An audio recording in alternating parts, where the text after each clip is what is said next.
My name is Randall and I'm with KravMagaTraining.com. In this video I want to go over the side kick Hammerfist combination or the back kick Hammerfist combination. And I want to address a few common mistakes that I see people make when they do this particular combative and how to avoid these mistakes and why they're important. When it comes to the level 2 combatives, this tends to be one of the more difficult combinations for students to learn.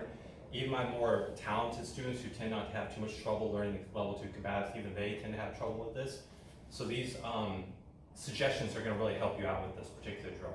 Okay, first thing, number one is, I always suggest when you learn this particular combo, whether you're doing side kick or back kick, keep in mind I'm going to demonstrate the side kick Hammerfist combination, but everything I teach is also going to apply to the back kick Hammerfist combination, so keep that in mind. But anyways, number one is to intentionally jam yourself up on your side kick or your back kick. All right, now the reason why is when you first learn this, it actually makes it a lot easier to learn the technique. Most people, they learn to throw the side kick or back kick at the proper distance, which would be this, and then the problem is they have trouble laying with the hammer fist, and it's just a more difficult technique to learn.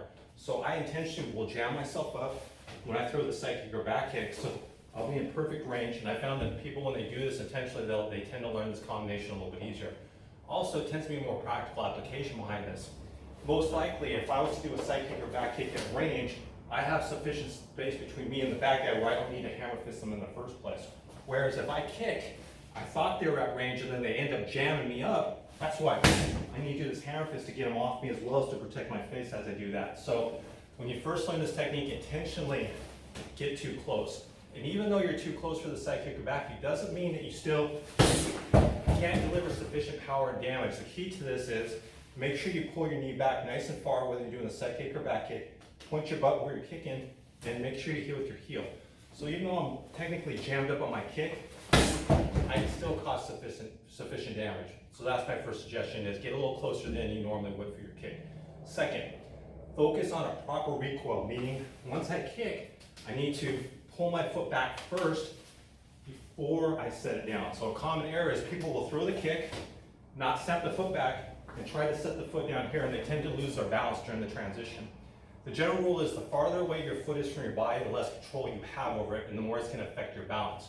So the opposite of that is going to apply. I'll kick, snap the foot back, keep my leg nice and tight and chambered here as I turn around, and it'll be much easier to set my foot down with some control. So focus on a good recoil or rechamber, just like a punch. Straight out, straight back, where your side kick and back kick, same rule applies. Now, once you do chamber your leg properly, the next thing you really want to focus on is make sure that you set your foot nice and wide so you're in a proper fighting stance with your body turned at 12 o'clock towards the target. Common mistake people make when they first learn this, they'll kick, do the hammer fist, and their body tends to be bladed or turned sideways to the target. So this is not going to give you sufficient power in the hammer fist, and I'm not in the best position to continue fighting. So very important, after you recoil, when in doubt, set the foot wider in your stance. So if I'm doing it towards the camera here, not like this, notice how I'm bladed, common beginner mistake.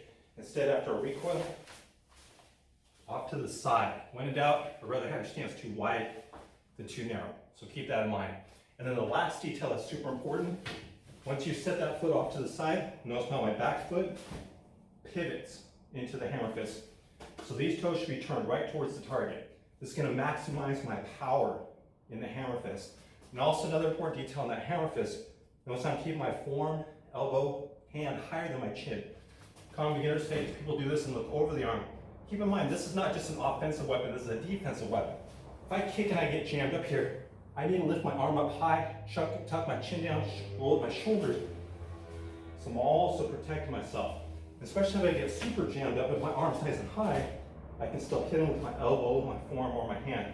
So it's going to not only make the counterattack more effective, but also protects me as well.